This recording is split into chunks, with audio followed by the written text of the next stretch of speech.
In the blistering summer of 1883, a heartbroken Arizona rancher made a decision at a courthouse auction that would ignite a firestorm across the entire territory. His name was Coy Salinger, and when he raised his hand to bid on a widow and her 5 children, he thought he was just doing the right thing. He thought he was preventing a family from being torn apart and sold off like cattle. But what Coy Salinger didn't know was that he wasn't just buying a family, he was buying a secret so dark and so valuable that men were willing to kill for it. And by saving this family, he had just painted a target on his own back. Before we dive into this insane story, do me a favor and let me know in the comments where you're watching from. I love seeing how far these stories travel, and if you're new here, make sure you hit that subscribe button because you are not going to want to miss what comes next. The crack of the auctioneer's gavel sounded like a gunshot in the suffocating Arizona heat. It was August 12th, 1883, and the sun over Mesa Bluff was trying to cook every soul standing in that dusty courthouse square. Coy Salinger could feel the sweat trickle down his spine. In his pocket, his hand was clenched around a crumpled piece of paper, the final notice on his ranch mortgage. All around him, desperate people gathered like buzzards, their eyes hungry, ready to pick the bones of other folks' shattered dreams. This was a place of endings. Coy's stomach growled, a hollow sound that reminded him breakfast had been nothing but bitter, black coffee. His wife, Margaret, would have given him hell for skipping a meal. But Margaret wasn't here anymore. The fever had taken her 4 months ago, and with her, it had taken the light from Coy's life. The ranch house, once filled with her laughter, was now just a silent wooden tomb. Some days Coy figured it'd be easier to just lie down and join her than face another empty sunrise. "Next up, the Blackwood family's prize bull," shouted auctioneer Hayes, a scarecrow of a man with a voice that could curdle milk. "Fine breeding stock, gentlemen. Start the bidding at $20. Coy didn't care about the bull. His mind was on the stack of unpaid bills on his kitchen table, a monument to his failure. The bank had been patient, but patience in the territory had a price, and his had just run out. Then a commotion near the courthouse steps pulled him from his daze. A woman in a faded blue dress stood tall, surrounded by 5 children. They clung to her like tiny ships to a lighthouse in a storm. The oldest, a girl of about 14, had serious eyes that missed nothing. 2 boys, twins by the look of them, stood on either side of her, skinny as fence posts but straight as soldiers. A little girl with golden curls hid in the folds of her mother's skirt, and a baby slept soundly in the woman's arms. "That's the Blackwood bunch," whispered a voice beside him. It was Winona Kestrel, the woman who ran the general store. "Heard their pa, Thomas, died owing near $200 to the territorial bank. Poor souls got nowhere to go." Coy looked closer. The woman, E. Blackwood, held her head high, defying the pitying stares. Her dress was patched, but it was clean. The children were thin, but they weren't ragged. There was a pride about them, a stubborn refusal to break that resonated deep in Coy's own weary bones. "Ea Blackwood keeps a tidy house," Winona went on. "Smart woman, too. Taught school before she married Thomas. But with him gone and all those debts—" She just shook her head, the unspoken words hanging in the thick, hot air. The auctioneer's voice boomed out again, but this time the words sent a spike of ice through Coy's veins. "Ladies and gentlemen, we now come to the final item of today's proceedings. Due to the outstanding debts of the deceased Thomas Blackwood, we have for auction the remaining family members." Coy's hands clenched into fists. He'd heard of this barbaric practice, but he'd never seen it. When a man died with debts greater than his worth, his family could be sold. Not into slavery, not exactly, into indentured servitude. They would work to pay off a debt that was never theirs to begin with. They would become property. "Now this here is a complete family unit," Hayes chirped, using the same tone he'd used for the prize bull. "One widow, capable of household management and teaching.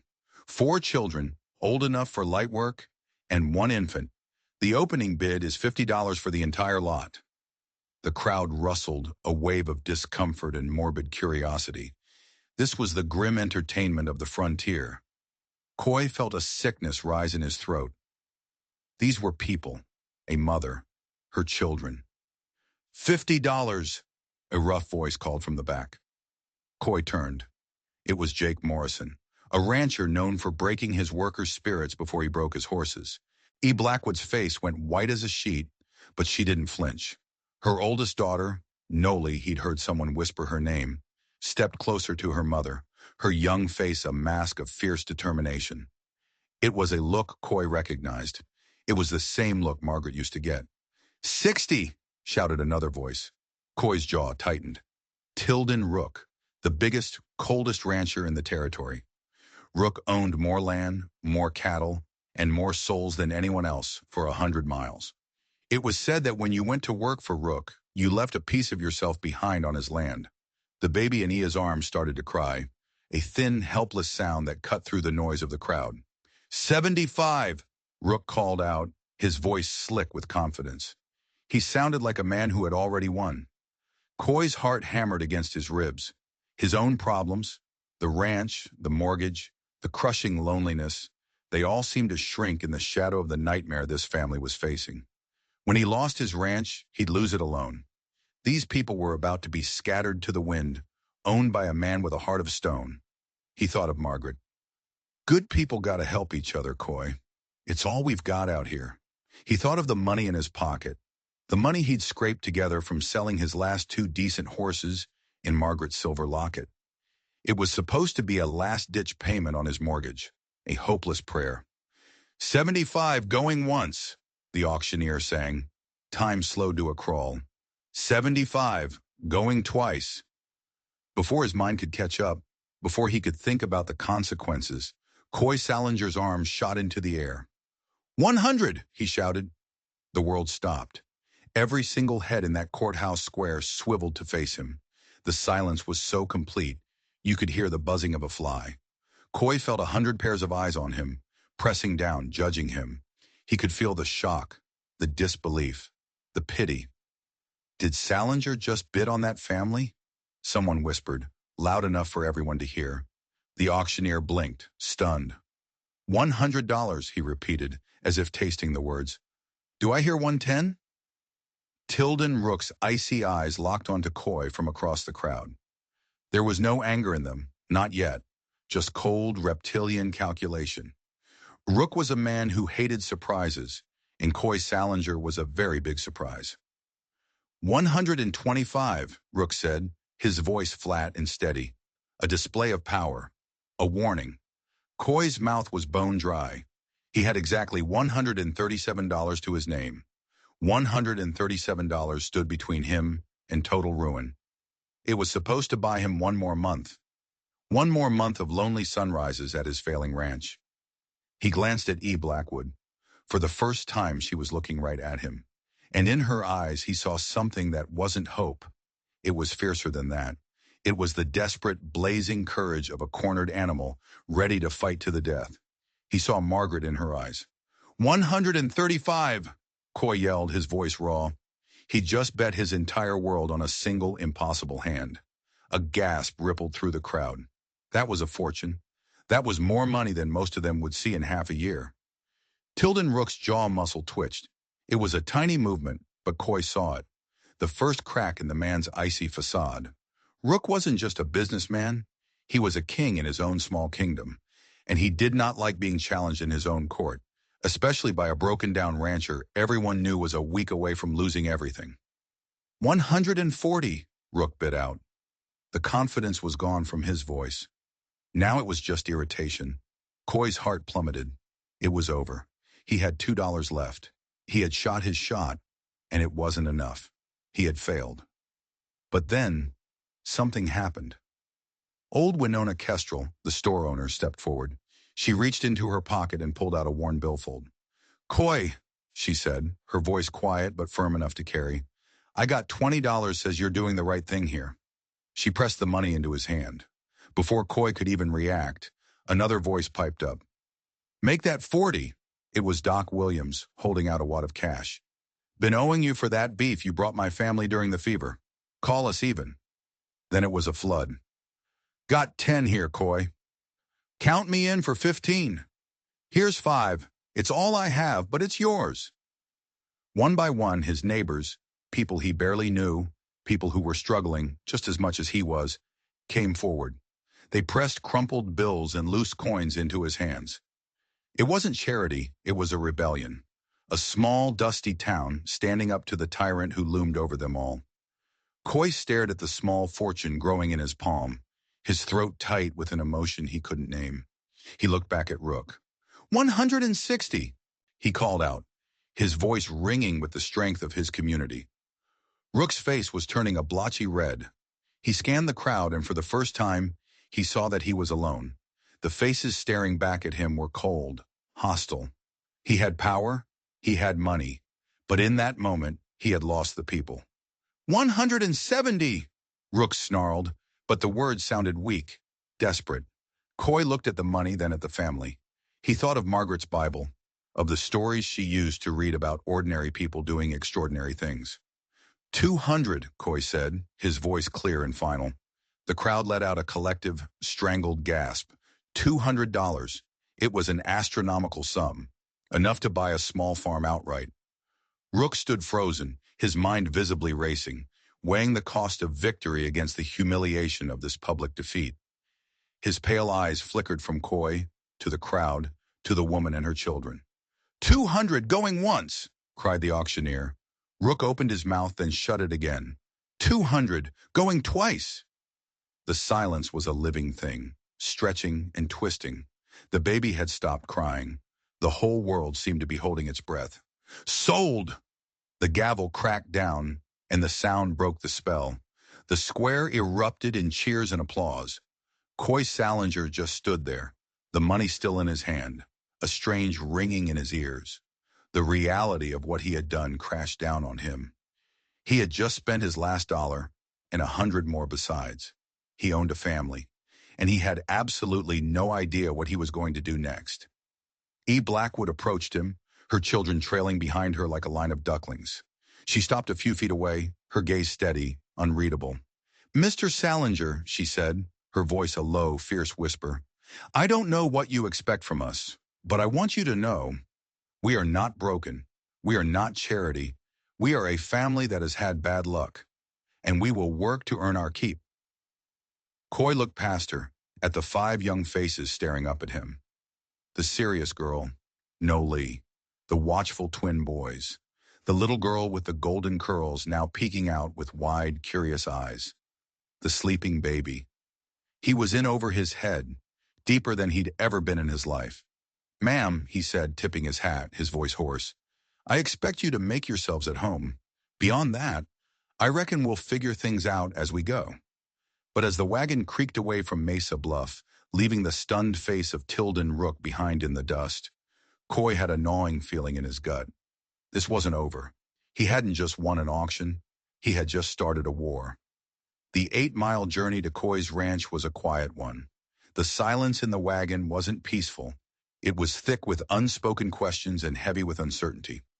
E sat beside him on the driver's bench, holding the baby Rayburn, while the little girl Zeddy sat between them, her small body rigid.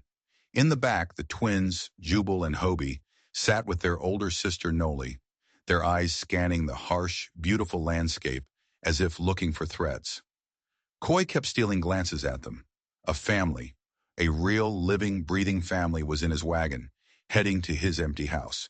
The thought was both terrifying and something else. Something he hadn't felt since Margaret died. A flicker of warmth. When they finally crested the last hill, the ranch came into view. It wasn't much. A modest house, a red barn, a chicken coop, and a few outbuildings nestled by a creek.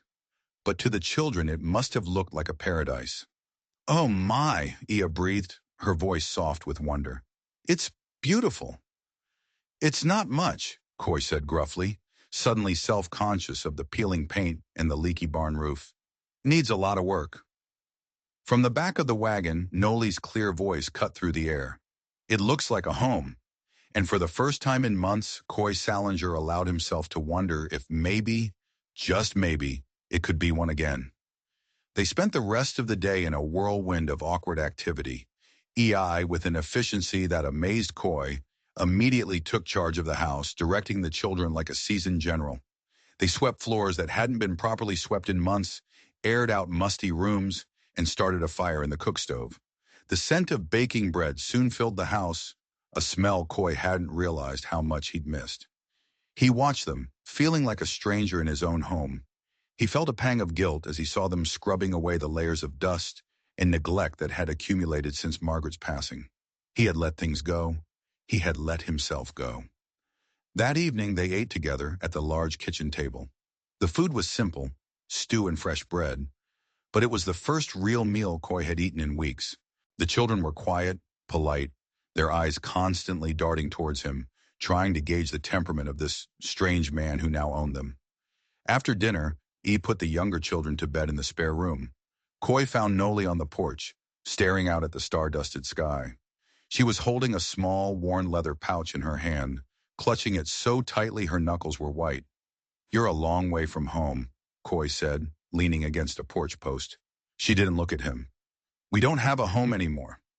"This is your home now," he said, the words feeling strange on his tongue. Her head snapped towards him, her eyes flashing in the moonlight. "We're not yours, Mr. Salinger. You bought our debt, not our lives."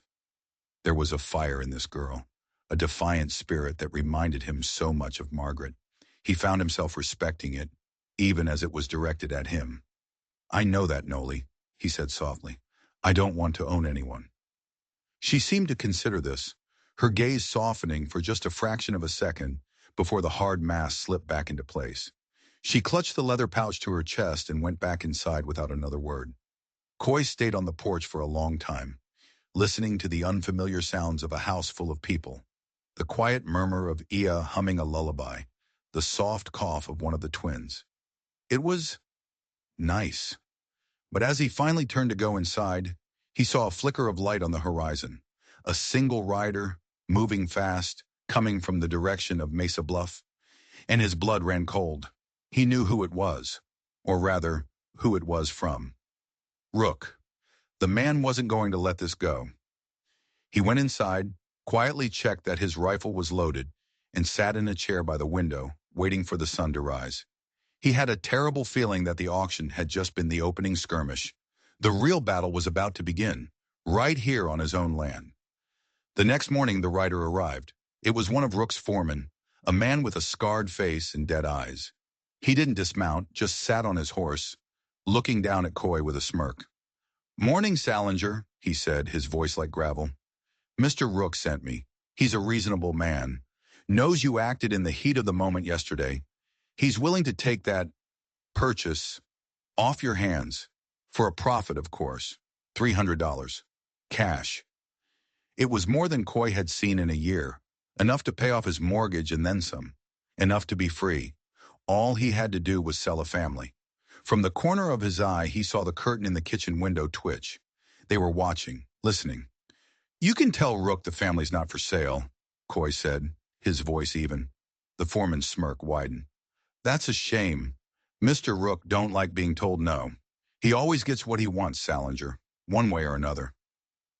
He spat a stream of tobacco juice into the dust near Coy's boots, then wheeled his horse around and galloped away, leaving a cloud of dust and a silent threat hanging in the air. The rest of the day was tense. Every shadow seemed to hold a menace. Every gust of wind sounded like an approaching rider. Ia and the children worked tirelessly, cleaning, organizing, patching up the rundown ranch. Coy noticed that Noli kept the twins close, never letting them wander too far. It was clear they understood the danger they were in. That afternoon, while helping Coy mend a fence, one of the twins, Jubal, spoke for the first time. "He's a bad man, Mr. Rook," he said, his small voice serious. "He came to our farm once, before Pa died. They yelled a lot." "What did they yell about?" Coy asked, trying to sound casual. Jubal shrugged. "Pa said Mr. Rook was a liar and a cheat. Said he was trying to steal something that belonged to us." Before Coy could ask more, Noli appeared, her expression stormy. "Jubal, Mama needs you in the chicken coop." She gave Coy a look that was a clear warning. "Stay away from my brothers. Don't ask questions." There was more to this story. Much more. The $200 debt was starting to feel like a cover for something else entirely. Rook didn't want this family for their labor. He wanted something they had, or something they knew. Later that day, Coy went into the barn to find a tool. It was a place he'd avoided since Margaret's death, a place full of ghosts. As he rummaged through an old tool chest, his boot hit a loose floorboard.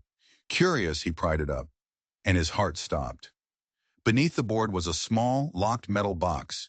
It was covered in dust, clearly hidden there a long time ago. He'd never seen it before in his life. He ran his fingers over the lid. It wasn't his, which meant it had to be Margaret's. His wife, the woman he thought he knew better than himself, had a secret.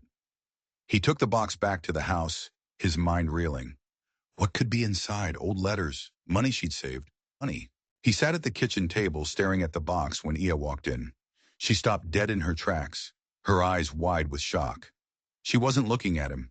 She was looking at the box. Where did you get that? She whispered, her face ashen. It was my wife's, I think. I just found it. Ia slowly approached the table and pointed a trembling finger at a small, strange symbol etched into the metal lid. It looked like a winding river flowing into a rising sun. That symbol, she said, her voice barely audible. My husband, Thomas, he had a locket with that exact same mark on it. He wore it every single day of his life. It went missing the day he died. Coy stared from the symbol on the box to Ia's pale face. It didn't make any sense. How could his dead wife and her dead husband be connected? They'd never even met as far as he knew. But there it was, inescapable, a link between two ghosts. And suddenly Coy understood. He hadn't just stumbled into the Blackwood family's troubles.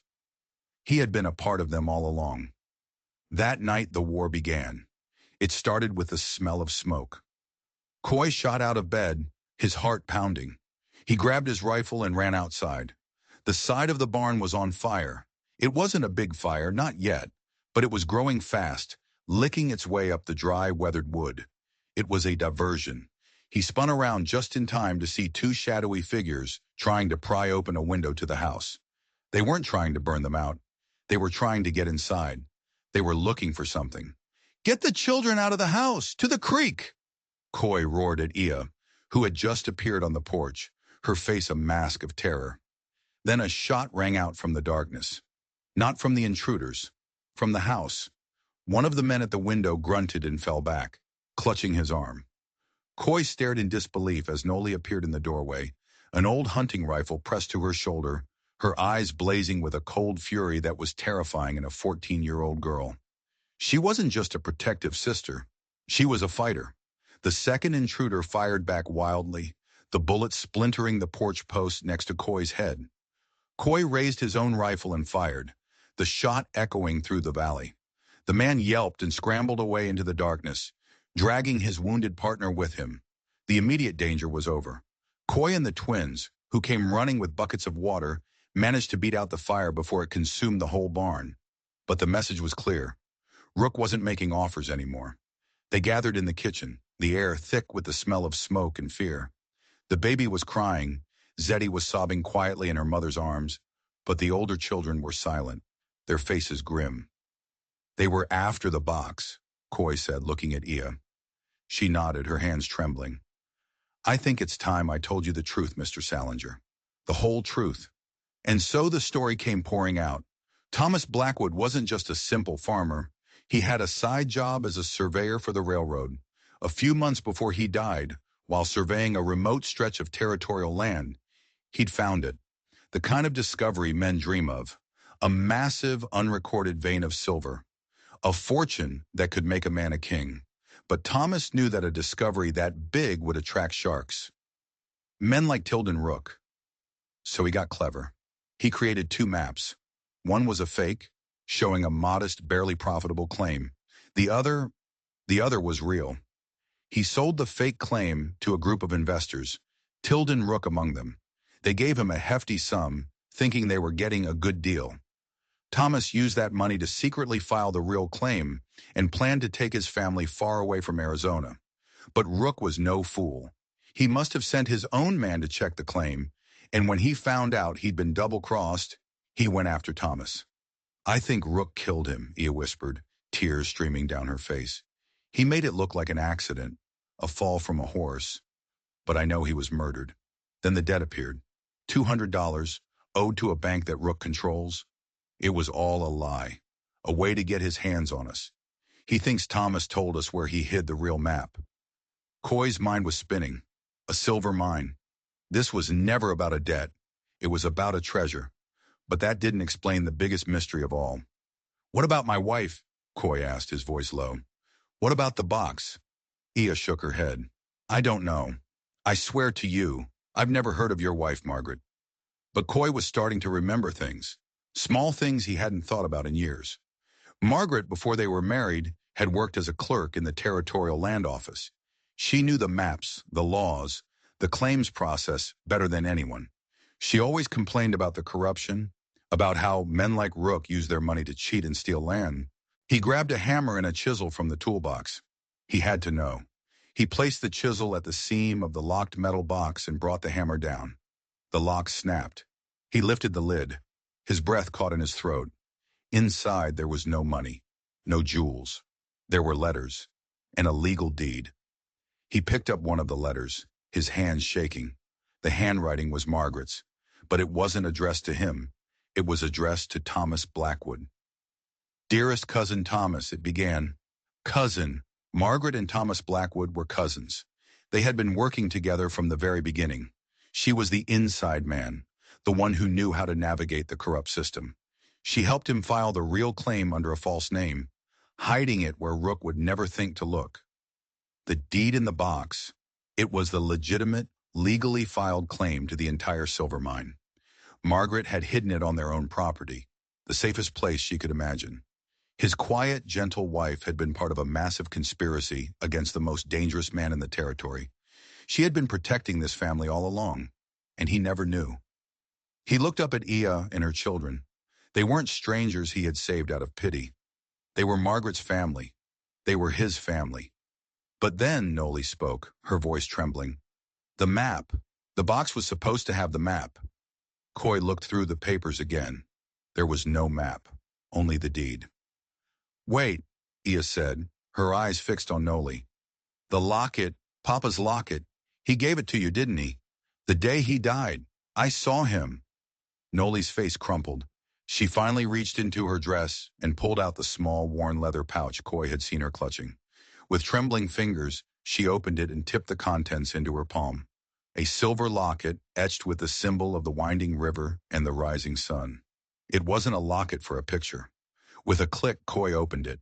Inside, there was no space for a portrait. Instead, folded into a tiny, impossibly small square, was a thin piece of paper. It wasn't the map, it was a riddle. The words were written in Thomas Blackwood's elegant hand.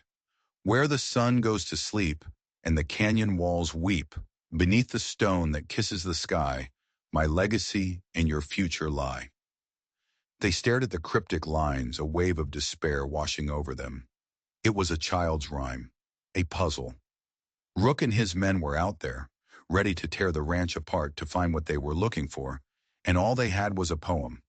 What does it mean? Jubal asked, his voice small. They thought about it, throwing out ideas. A mountain peak? A specific canyon? It could be anywhere in the territory. It was hopeless. Then Coy's eyes widened. He stood up and walked to the window, looking out past the barn, towards the creek that ran along the edge of his property. Margaret, he whispered, she loved this place. She had names for everything. He looked at Ia. She called the big western mesa the sleeping man because she said it looked like a giant lying on his back. That's where the sun goes to sleep. It sets right behind that mesa every night. Noli's eyes lit up.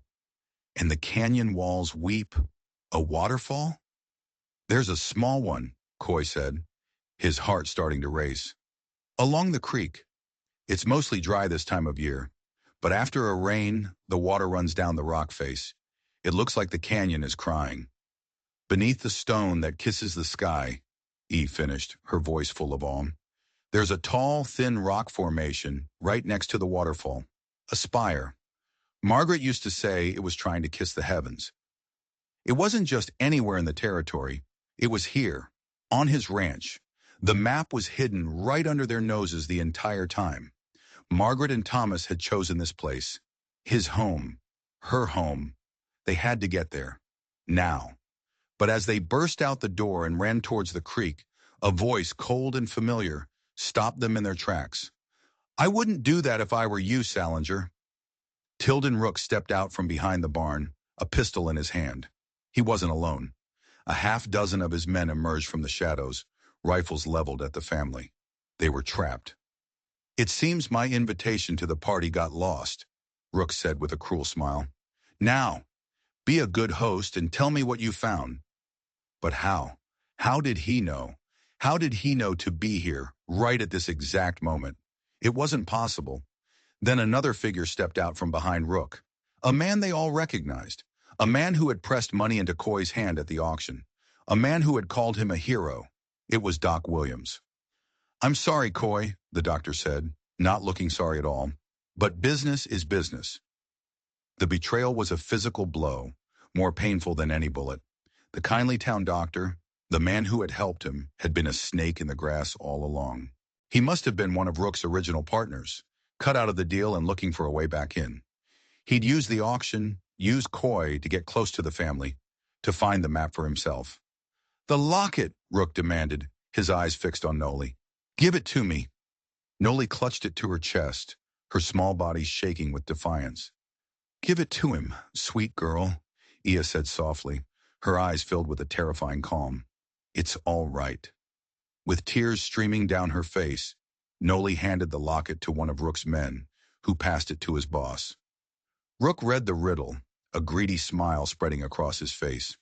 "The waterfall? Clever," he sneered. "All right, you lot, let's go find my silver." He gestured with his pistol. "The family comes with us. Insurance." They were marched across the property, the cold barrels of rifles pressed against their backs. Coy's mind raced, searching for an escape, a plan, anything. But there was nothing. They were outnumbered, outgunned. They reached the small canyon, the sound of the trickling waterfall echoing off the rocks. Rook sent two of his men into the shallow cave behind the water. A minute later they emerged holding a long tin tube sealed with wax. The map. Rook snatched it from them and unrolled it, his eyes gleaming in the moonlight as he stared at the lines and symbols that represented his fortune. He had won. "You know, Salinger," Rook said, rolling the map back up, "I should thank you. You brought them all together for me. Saved me a lot of trouble." He raised his pistol, aiming it directly at Coy's chest. "But I don't like leaving loose ends." This was it, the end of the line. Coy looked at Ia, at the children. He had tried to save them, and all he had done was lead them to their deaths. But then he saw something. A look passed between the twin boys, Jubal and Hobie. A small, almost imperceptible nod. During the tense walk to the creek, he'd seen them whispering, fiddling with a piece of twine they'd picked up near the barn. He'd thought it was just nervous energy. He was wrong. "Now!" Jubal screamed. At the same time, Hobie, who was standing near the steep edge of the creek bed, threw a rock as hard as he could at the far canyon wall. The sound of the rock clattering in the darkness was just enough of a distraction. For a split second, two of Rook's men glanced away, and in that split second, Jubal pulled on the twine he had quickly and expertly tied to a loose rock and a sturdy root on the narrow path. The tripwire. One of Rook's men, the one closest to the edge, stumbled forward with a cry of surprise. His momentum carried him over the side, and he tumbled into the rocky creek bed below with a sickening crunch. All hell broke loose. Rook, startled, fired his pistol, but the shot went wild. Coy seized the opportunity, lunging forward and tackling Rook, not with the intention of winning a fight, but just to cause chaos. They tumbled to the ground, wrestling for the gun. The remaining henchmen, panicked and confused, started firing into the darkness. Noli, with a courage that defied her age, shoved Zeddy and her mother behind a large boulder, shielding them with her own body. It was a desperate, hopeless fight, but they weren't just fighting for a map anymore. They were fighting for each other. They were fighting for their family. And then a new sound cut through the chaos. A voice, booming and authoritative. "Drop your weapons, now!" Figures emerged from the darkness at the top of the canyon, carrying lanterns and rifles. It was the sheriff, and behind him, a posse of armed townsfolk. At the front, holding a lantern high, was old Winona Kestrel. Rook froze, the fight draining out of him. He was surrounded, trapped. Winona explained later that she'd gotten suspicious. Doc Williams had been asking too many questions around town about the Salingers and the Blackwoods. She'd seen him ride out towards the ranch earlier that evening and had a bad feeling. She trusted her feelings. She rode straight to the sheriff. It was over. Rook and his men were arrested. Doc Williams, who tried to claim he was a hostage, was exposed by Coy and Ia. The whole corrupt, murderous plot was laid bare. In the aftermath, they stood by the creek, bruised, exhausted, but alive. The sheriff handed Coy the tin tube, the map. The Blackwood family were now officially the owners of one of the richest silver claims in the Arizona Territory. A few weeks later, the Salinger Ranch was a different place. The air was filled not with silence and grief, but with the sounds of laughter and life. Using a small advance from the silver claim, they had paid off Coy's mortgage, bought new livestock, and begun repairing the old ranch, making it a true home. EA and Coy had become partners, not just in business, but in building this new life. The Blackwood family never left the ranch. They didn't need to. They were already home. One evening, Coy sat on the porch, watching the sun set behind the sleeping man Mesa. Jubal and Hobie were chasing fireflies in the yard. Noli was reading a book to Zeddy on the porch swing. From inside, he could hear Ia humming as she prepared dinner. He thought back to that day at the auction, a day that felt like a lifetime ago. He had walked into that square a broken man, ready to lose everything. He had made a snap decision, an act of reckless compassion that should have ruined him. Instead, it had saved him. He hadn't just bought a family. He had found his. He hadn't just saved them from a terrible fate. They had saved him from his own. He finally understood that Margaret hadn't left him alone. She had left him a gift, a legacy of love and courage, hidden in a metal box, waiting for him to be ready to find it.